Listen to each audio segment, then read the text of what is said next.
కొంతమందికి అయితే ఏకిన మొగుల మీదకి వెళ్ళి ఊడిపడ్డాం అనుకుంటారో ఏందో కానీ మస్తు ఫకర్ చూపిస్తారు.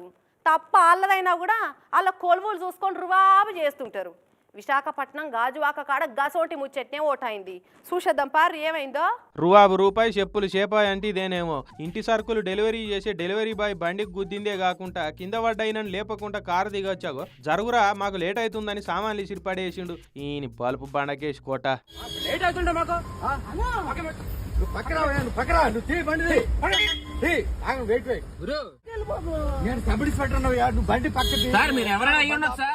కొడుకేమో కారు తోటి గుద్ది సామాన్లని ఇసిరిపడేస్తుంటే అయ్యేమో నేను సబ్ ఇన్స్పెక్టర్ను అని మళ్ళీ గప్పాలు కొడుతున్నాడు. అయితే నువ్వు ఎస్ఐ అయితే ఎవనికి గొప్ప?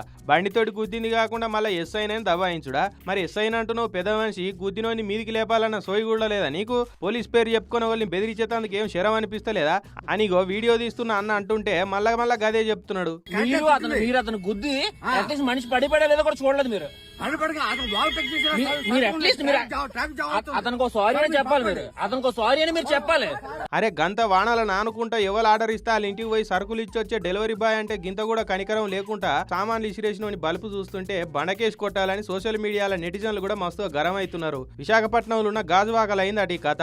ఈ అయ్యగొడుకులు కార్ తోటి డెలివరీ బాయ్ ని గుద్దిందే కాకుండా ఎస్ఐనని బెదిరించుడు చూస్తుంటే పోలీస్ స్టేషన్ కి వచ్చిన వాళ్ళను ఇంకే తీరులో బెదిరించేటోడా అని సొట్లు పెడుతున్నారు సోషల్ మీడియాలుగా ఈ వీడియో చూసిన వాళ్ళు.